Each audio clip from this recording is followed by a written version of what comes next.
Assalamualaikum warahmatullahi wabarakatuh. Halo teman-teman, kita berjumpa kembali pada video kali ini. Pada pembahasan kali ini, kita akan membahas mengenai uji boraks yang sudah saya lakukan bersama dengan kelompok saya. Tentunya didampingi oleh dosen pengampu mata kuliah, yaitu Ibu Yeni Widiawati MPD, pada praktikum IPA terpadu. Tujuan uji boraks kali ini yaitu mengidentifikasi keberadaan boraks dalam suatu sampel makanan secara kualitatif. Dasar teori yang saya ambil yaitu pengawetan makanan merupakan suatu cara untuk memperpanjang usia bahan makanan. Salah satu teknik pengawetan makanan yang sering digunakan dalam makanan kemasan yaitu penambahan zat pengawet. Penambahan zat pengawet buatan cenderung memberikan efek negatif terhadap kesehatan. Boraks akhir-akhir ini marak disalahgunakan oleh para pedagang sebagai bahan pengawet, meskipun penambahan boraks ini pada bahan makanan merupakan tindakan yang ilegal. Menurut Peraturan Menteri Kesehatan RI Nomor 033 Tahun 2012 tentang bahan tambahan pangan, boraks merupakan salah satu dari jenis bahan tambahan pangan yang dilarang digunakan dalam produk makanan. Asam borat atau H3BO3 atau boraks merupakan zat pengawet berbahaya yang tidak diizinkan untuk digunakan sebagai campuran bahan makanan. Nama lain dari boraks adalah blank di Jawa Barat dan pijat di Jawa Tengah dan Jawa Timur. Boraks berbentuk serbuk kristal lunak berwarna putih, kuning, atau transparan yang larut dalam air. Boraks mempunyai rumus kimia Na2B4O2 H2O10. Boraks merupakan senyawa kimia berbahaya untuk pangan dengan nama kimia natrium tetrabonat. Menurut Binus University tahun 2016, dalam air, boraks berubah menjadi natrium hidroksida dan asam borat. Boraks merupakan senyawa kimia turunan dari logam berat boron yang biasanya digunakan sebagai bahan anti jamur, untuk pengawet kayu, dan sebagai antiseptik pada produk kosmetik. Boraks biasanya digunakan sebagai bahan antibakteri dan astringent ringan dalam lotion, serta obat kumur. Boraks dapat mengakibatkan berbagai penyakit teman-teman, seperti gangguan pada janin, gangguan proses reproduksi, menimbulkan iritasi pada lambung, dan menyebabkan gangguan pada ginjal, hati, dan testis. Konsumsi makanan yang memiliki boraks dapat berdampak pada kesehatan, seperti gejala pusing, mual, muntah, mencret, dan dapat mengakibatkan kerusakan ginjal, bahkan kematian. Fungsi penambahan boraks ke dalam bahan panganan adalah sebagai pengental ataupun sebagai pengawet. Nah, boraks sering digunakan oleh para pedagang yang menginginkan keuntungan lebih dalam memproduksi makanan karena harganya yang murah, dan pengawetan menggunakan boraks dapat menjadikan makanan itu bisa disimpan selama berhari-hari, bahkan hingga berbulan-bulan, sehingga pedagang dapat memperoleh keuntungan yang lebih besar. Ada beberapa jenis indikator yang digunakan untuk mendeteksi boraks, yaitu indikator sintetik dan indikator alam. Indikator alam memiliki keunggulan lebih bersahabat untuk digunakan dan lebih mudah diperoleh, sehingga dapat digunakan oleh masyarakat pada umumnya. Jenis indikator alam yang sering digunakan dalam analisis boraks antara lain yaitu ekstrak bunga telang, ubi ungu, kunyit, dan bawang merah. Kunyit memiliki senyawa fitokimia spesifik yang bisa digunakan untuk mengidentifikasi kandungan boraks di dalam makanan. Jika sampel makanan mengandung boraks, maka warnanya akan berubah menjadi merah kecoklatan atau merah bata setelah dideteksi oleh ekstrak kunyit. Jika tidak terjadi perubahan warna tersebut, maka sampel makanan tidak mengandung boraks. Perubahan warna ini terjadi karena kunyit mengandung kurkumin. Boraks sendiri bersifat basa. Nah, ketika boraks dicampur dengan kurkumin, maka akan terbentuk senyawa borokurkumin yang berwarna merah kecoklatan. Kurkumin dapat menguraikan ikatan-ikatan boraks menjadi asam borat, yang akan mengikat warna merah kecoklatan yang disebut dengan senyawa boron sianokurkumin kompleks atau kelat rosa sianin, sehingga dapat digunakan sebagai uji deteksi boraks. Untuk uji boraks dengan metode nyala api, makanan yang mengandung boraks akan menghasilkan nyala api berwarna hijau ketika dinyalakan oleh api. Hal ini disebabkan oleh pembentukan metil borat ketika boraks ini bereaksi dengan etanol atau alkohol.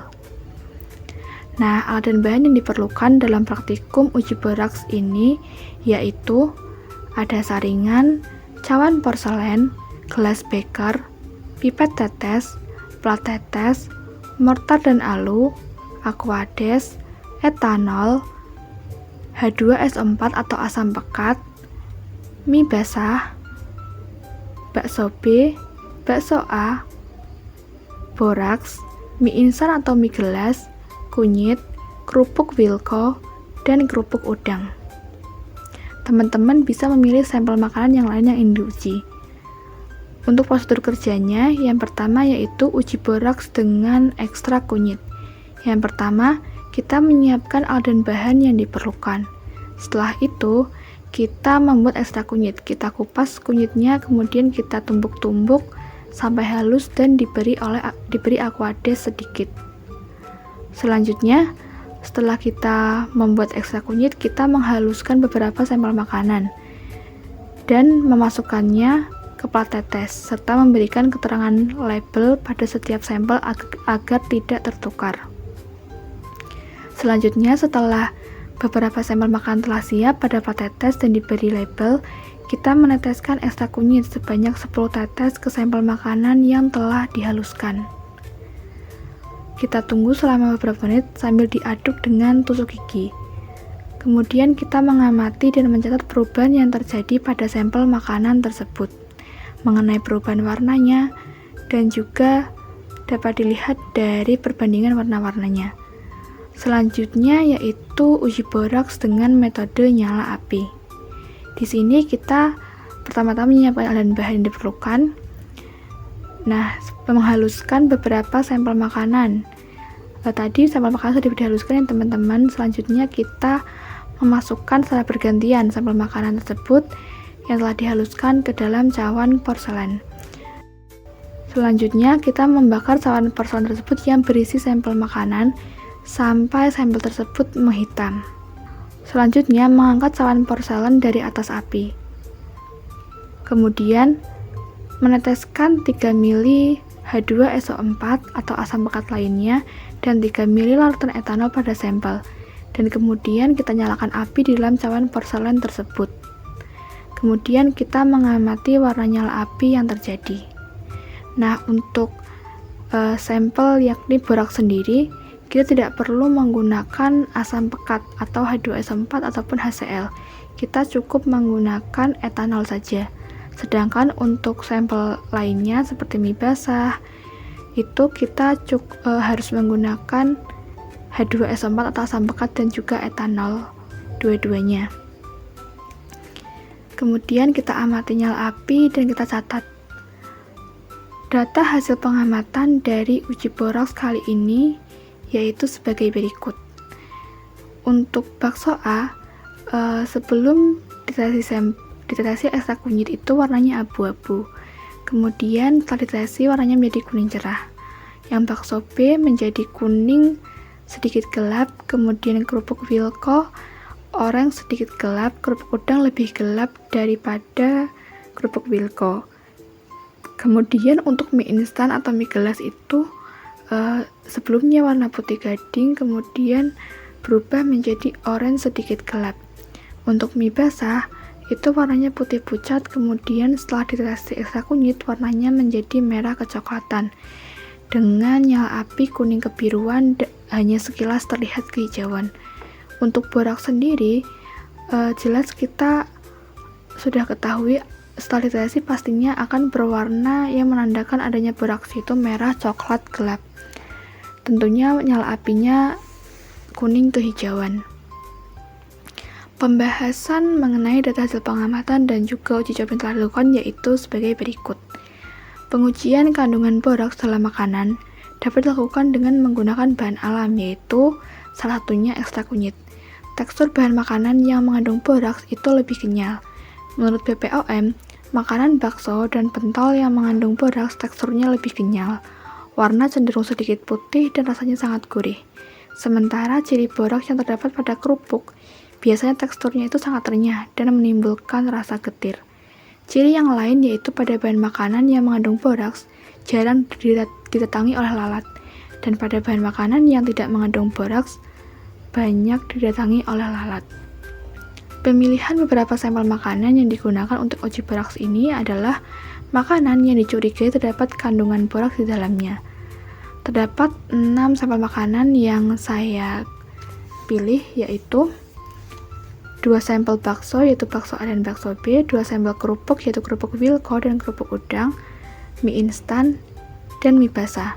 Nah, selain sampel makanan, saya juga mengidentifikasi boraks itu sendiri. Hasil pemeriksaan kandungan boraks pada 6 sampel makanan telah dilakukan dengan menggunakan uji ekstrak kunyit dan juga metode nyala api, memperoleh hasil analisis uji sebagai berikut. Berdasarkan tabel data hasil pengamatan, dapat diketahui bahwa setelah dilakukan pengujian 6 sampel makanan dan boraks, didapatkan hasil uji yang berbeda-beda. Sampel makanan yang mengalami perubahan warna menjadi merah kecoklatan atau merah bata setelah dideteksi ekstrak kunyit, yaitu boraks dan sampel mie basah. Boraks menunjukkan perubahan warna dari orange muda menjadi merah coklat gelap. Mie basah menunjukkan perubahan warna dari putih pucat menjadi merah kecoklatan setelah dideteksi ekstrak kunyit. Hal ini menunjukkan bahwa mie basah itu mengandung boraks. Sesuai dengan teori, bahwa sampel makanan yang mengandung boraks akan menunjukkan perubahan warna menjadi merah kecoklatan atau merah bata.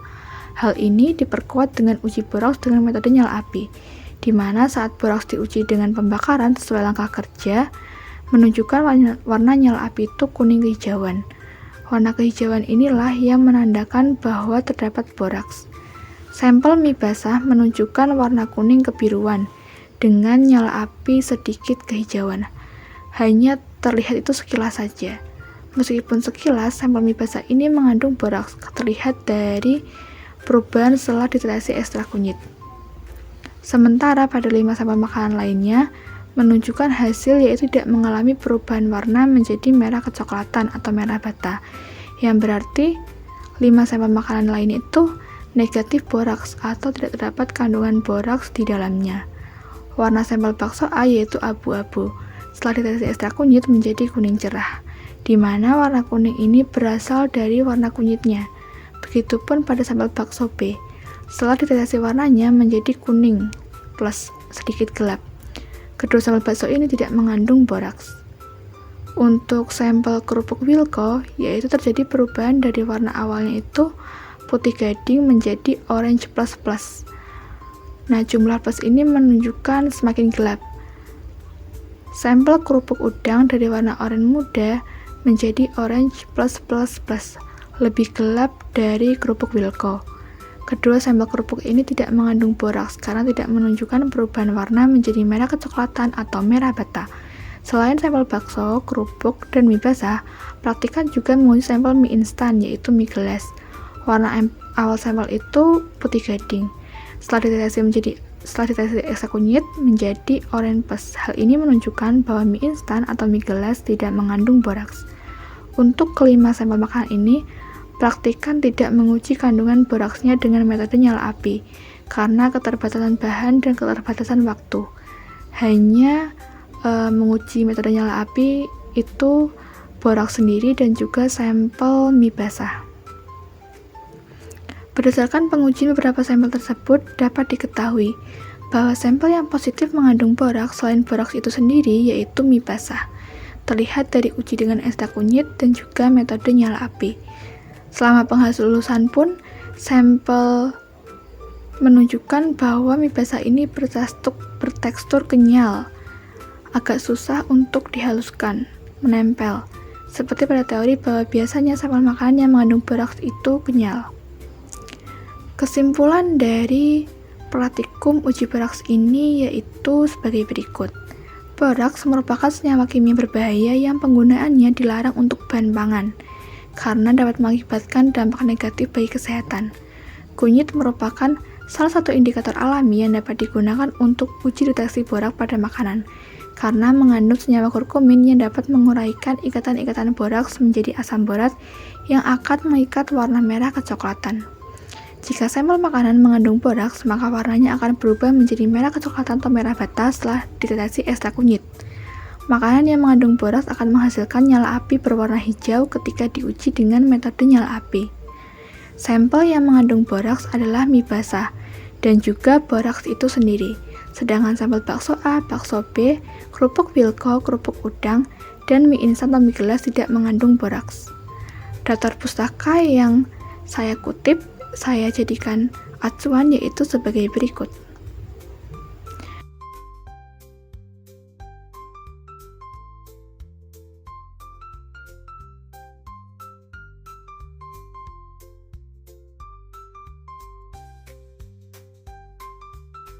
Oke teman-teman, sekian pembahasan mengenai uji boraks yang sudah saya lakukan bersama teman-teman kelompok saya dan juga bersama dosen pengampu. Terima kasih teman-teman telah menonton video ini. Jangan lupa untuk like, comment, share, dan juga subscribe. Sampai jumpa di video berikutnya. Bye-bye.